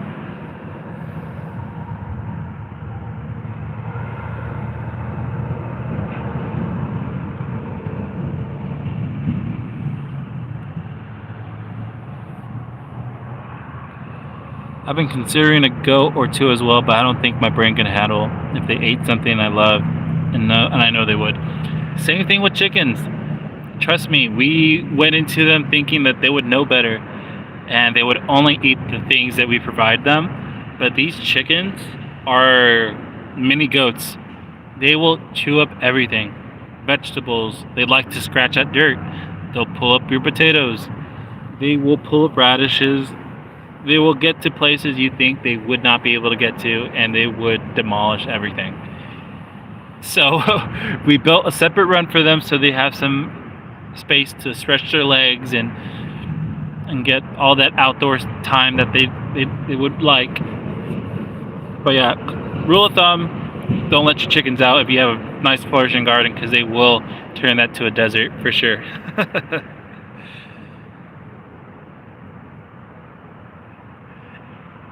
Yeah, these chickens are mini land sharks with a never-ending appetite for veggies.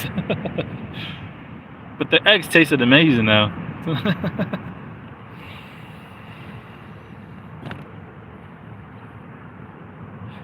You seen them eat tin cans?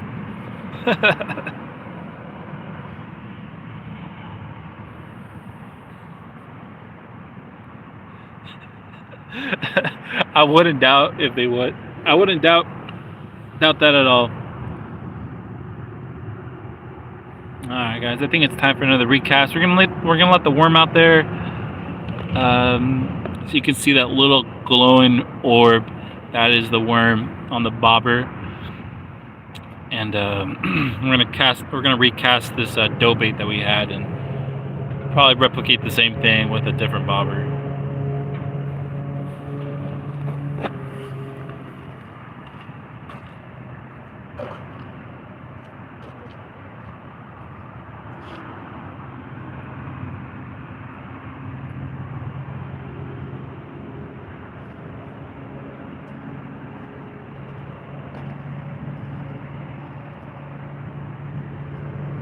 We haven't tried power bait today, so maybe we'll try some power bait, some nice yellow fluorescent power bait.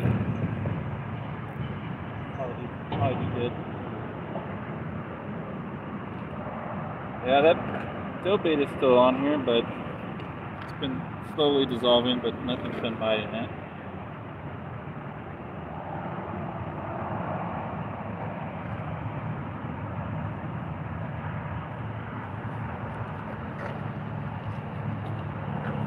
Might have been too much garlic in the bait. Who knows? Maybe I just suck at fishing. Also a possibility.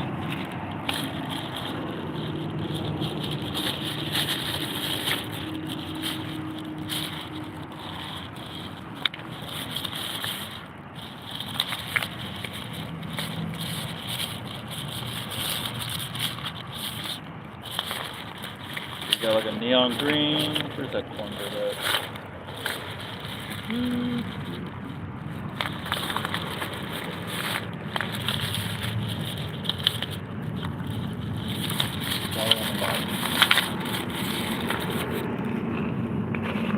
Try good old power bait.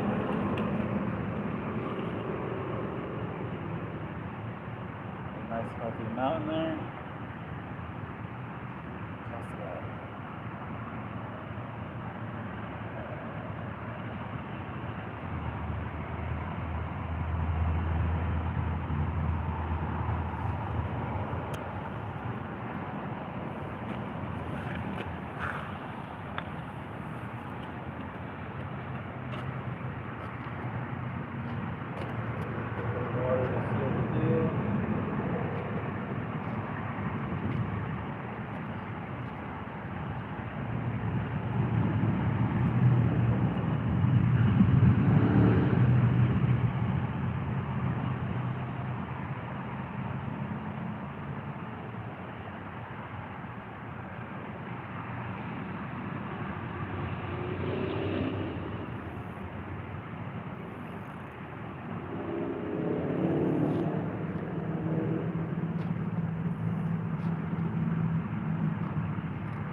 And my brain isn't set up to lose things to an animal, a tornado, or house fire I'd eventually get over. A freaking animal, I don't think I'd ever be okay with. Parked a car too close to them. Goats ate the dang wires and hoses from under. It ate the windshield wipers, flying 2 tires. And that was in a 3-hour span. That is insane. Yeah, see, I'm too mentally unstable to handle that, James. I couldn't. Those goats went by quick, and it was 2 years before we got more. Yeah, I heard goats are actually very difficult to take care of, just because they're super smart and they have such large appetites. The feed bill, I can imagine, is insane. But hey, if you got acres of land that you don't really want to take a lawnmower with, go right ahead, right?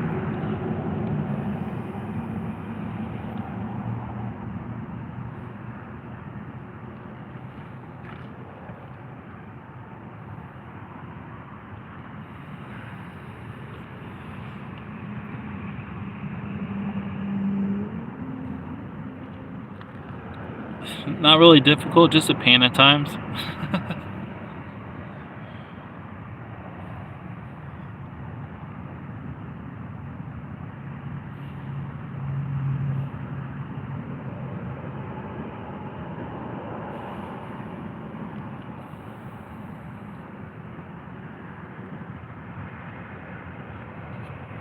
Oh, wait, before I forgot, my comment got deleted.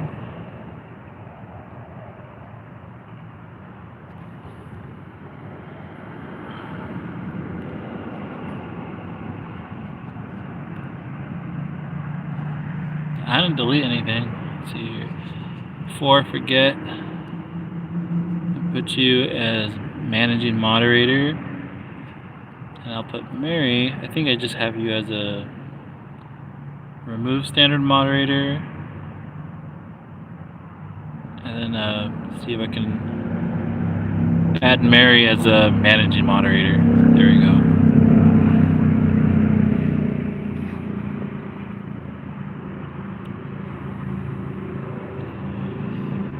Dang, Mary. if I get put out and get canceled for my lives, I don't know what I'm gonna do. I'm just gonna go back to spamming everyone's lives now.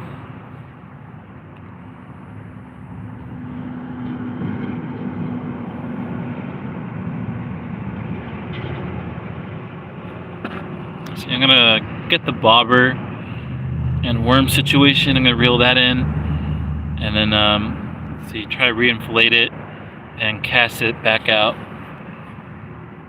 It's all as much as I could do, honestly, but we'll go for it. Maybe that little tweak will be the difference in everything.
Did you say some dirty words, Mary? No, it was YouTube. I'm about 100% sure.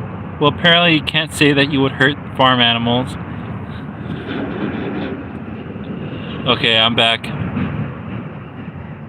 Was that a hit? Oh no, it was just a duck.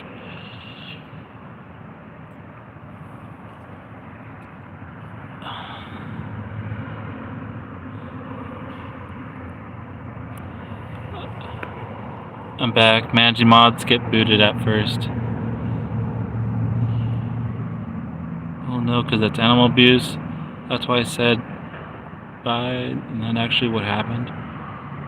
I didn't mean it seriously though. I guess I should have chosen less creative wording.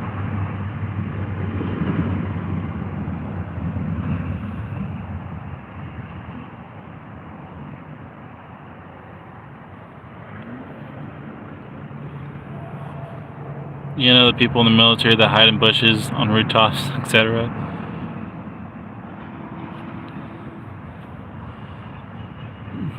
I try talking in chat like I'm talking to someone's child, trying to calmly explain things so I don't freak them out with the truth.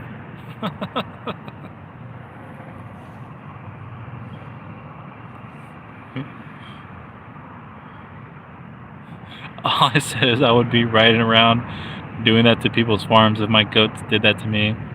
12 years in the military, yeah, I've met a couple.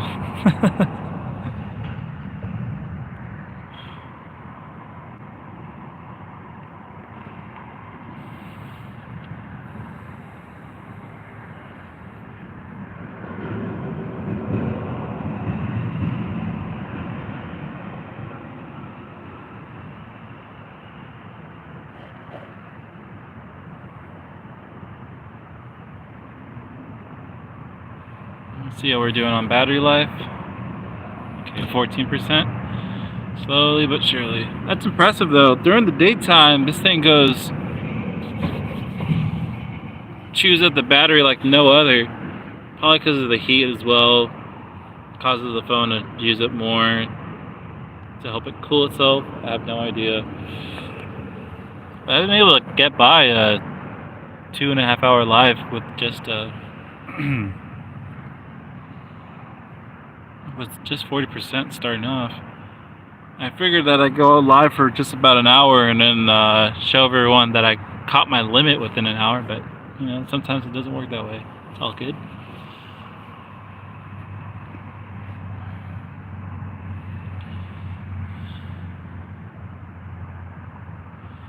Thank you guys so much for staying on live and enjoying 2.5 hours of freeway noise and two still poles.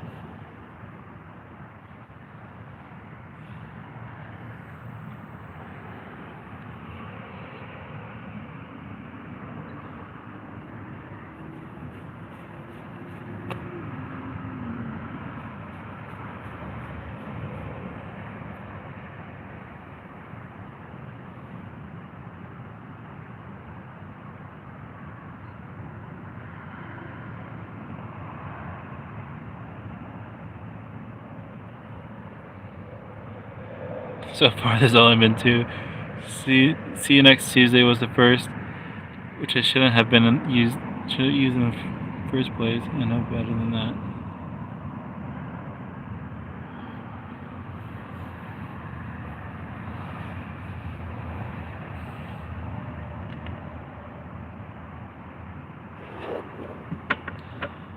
Also, I hope the freeway noise isn't too crazy for you guys, because this is usually how busy it is, or how loud it is during the daytime. If it's too much, you can let me know, and I can try to get some sort of audio isolator.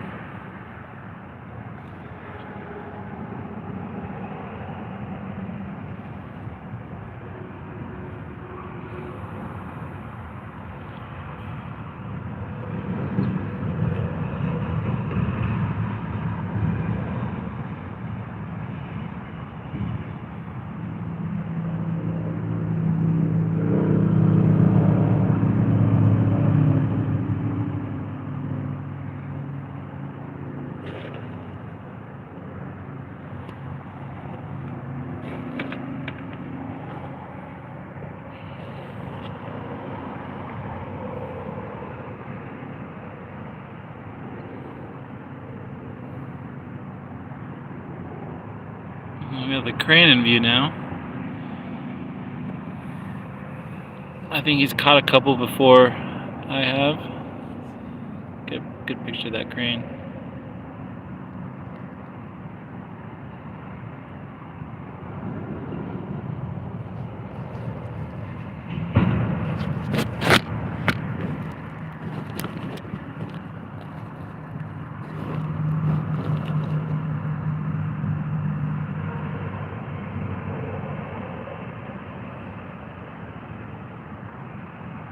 Oh, by the way, at managing level, I no longer have the ability to comment on your shorts.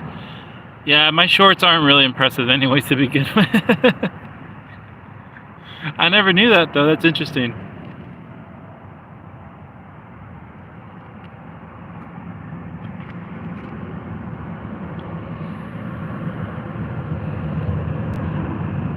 I wonder why that is.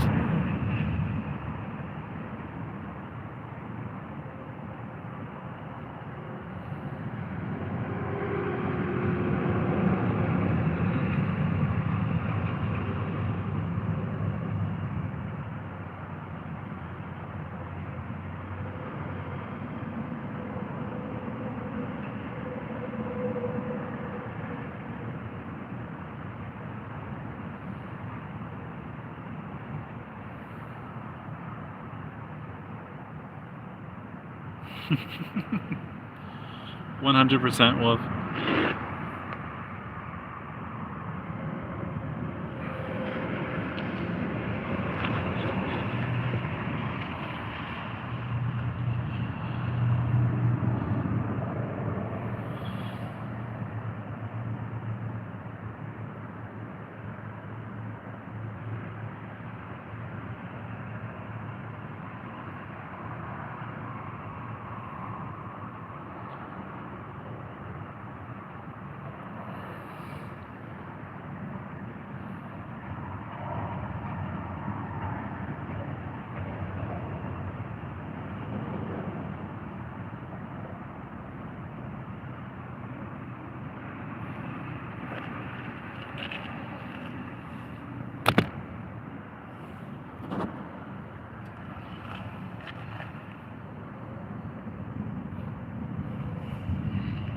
I'm not really filling the spot where the bobber's at right now, so I'm probably going to do a little recast and go more towards the canal that's over here. It's a little bit narrower, so hopefully there's a lot more concentrated trout there. Then again, I could be talking out of my ass. We'll find out.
It's really just an excuse, though. Sometimes I forget that YouTube reach is greater than say Messenger, and I let my intrusive thoughts win that night. I can't say half of what I want the way I want to cause censorship on here.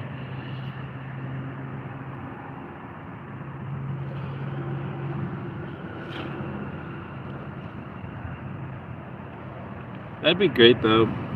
If there's a platform where you could say whatever you wanted to say, I mean, it wouldn't rule out the trolls though, but if you could just say anything you wanted, have it be pure chaos of just intrusive thoughts, that'd be kind of cool. But a lot of people don't have decent respect nowadays, so we'll just leave it as is.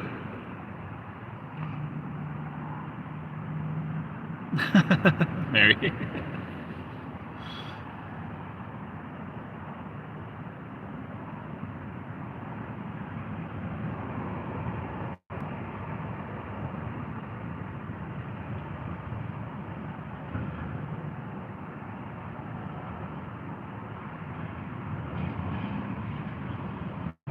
Supposedly Discord is like that. I've never dabbed to see myself. I'm scared. I heard other streaming platforms are more ruthless than others. For sure. So instead of this boring view, let's take a little walk around the lake. Kind of give you guys an idea of what we're dealing with here. Hopefully by the time we get back we have some sort of strike going on. So yeah, this is the far west side of the lake. And then we have all these reeds kind of just bordering around this park. And you have this light.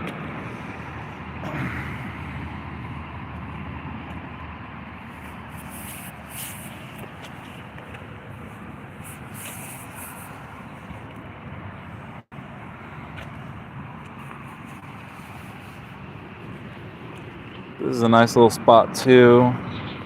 The only thing is that you have kind of like this shelf and then it dips down. But if you kind of aim for this side of the reeds or towards the far end, those are also really great producing spots. But I'm curious to see if there's any action on this side of the lake.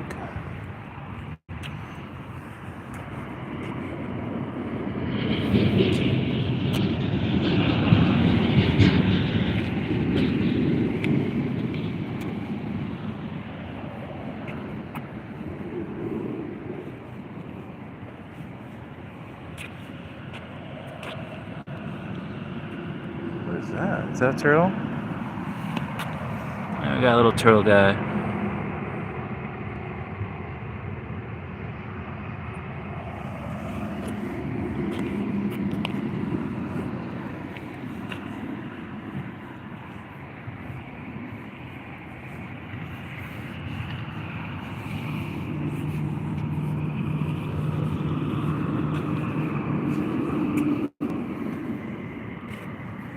Yeah, nothing on the water so far.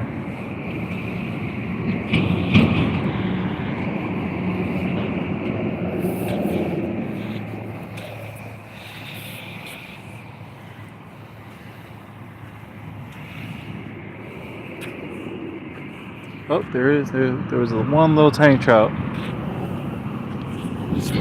Spooked him.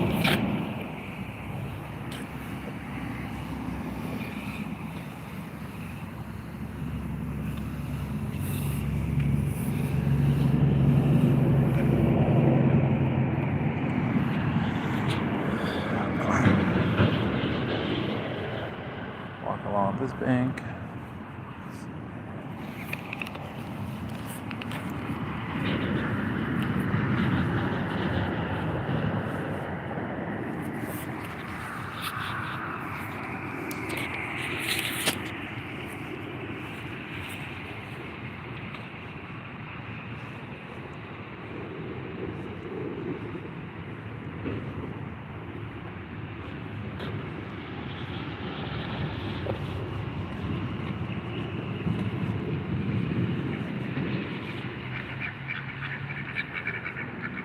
Some nice ducks. Hello, sorry to bother you guys.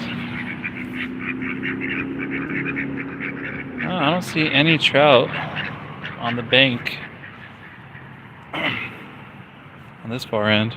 We did see that little tiny guy.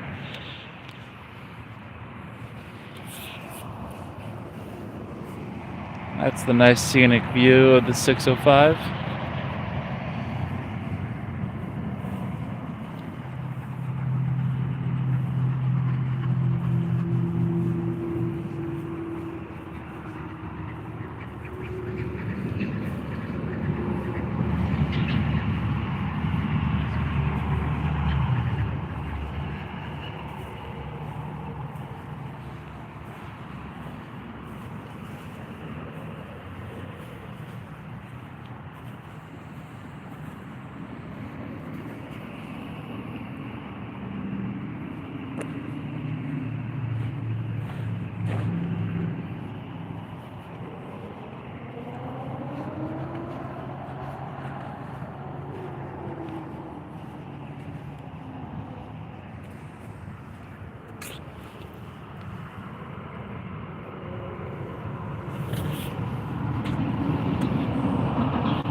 Here.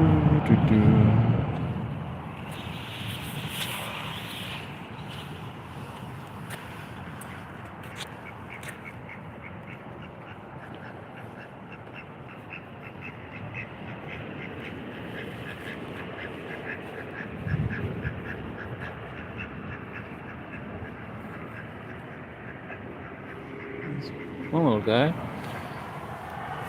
Not sure if you guys can see him.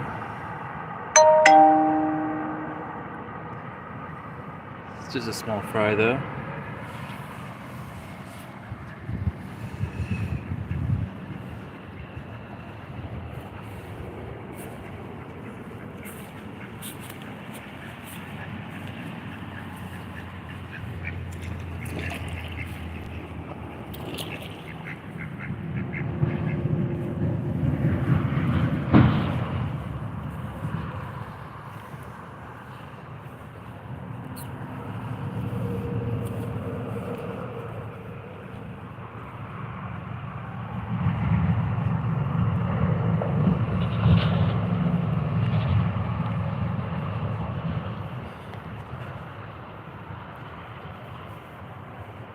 Sorry, what did I miss in the chat? My bad, I'm just like too busy looking for fish. Let's see. I won't read all that. And now there's like a little, it's turned off right now, but during the daytime, there's like this nice little stream that comes through here, man-made, obviously. And this outlet is just great for producing all that cold water that these trout love. And then you have these nice big shaded trees that kind of just cool all this water down. And this is like where they love to like thrive at.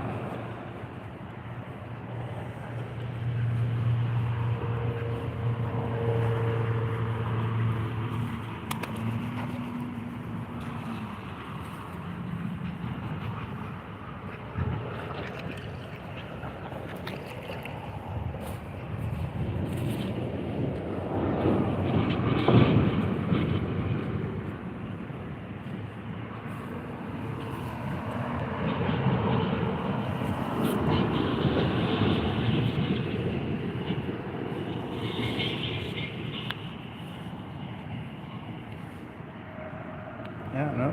Alright. Back to our spot.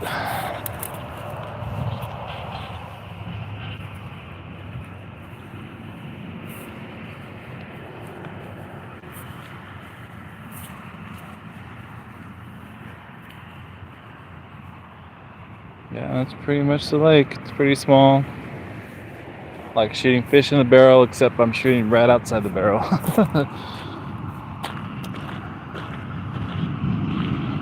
I did talk to a guy earlier today. Not saying that it makes a difference, but there was a lot of people like just poaching these fish out of here, catching way over their limits. Obviously, there's no game warden during that time, so it's like it's unfortunate. people don't really give others the benefit of catching as well.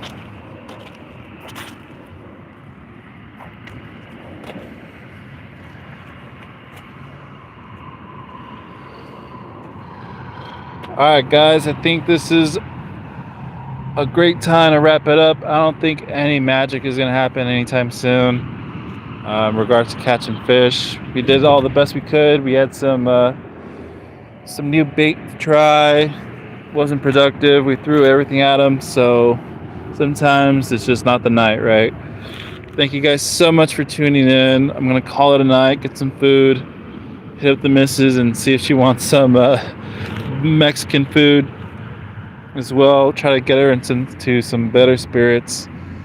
I will catch you guys all in the next lives. I'm pretty sure I'll run into you guys. I appreciate you guys. Thank you for tuning in for nearly 3 hours of me not catching anything, but that's the way it is sometimes. Hope you guys have a wonderful rest of your night, and I appreciate you guys so much for tuning in. Yeah, take care guys. Bye Mary, bye Wolf, thank you.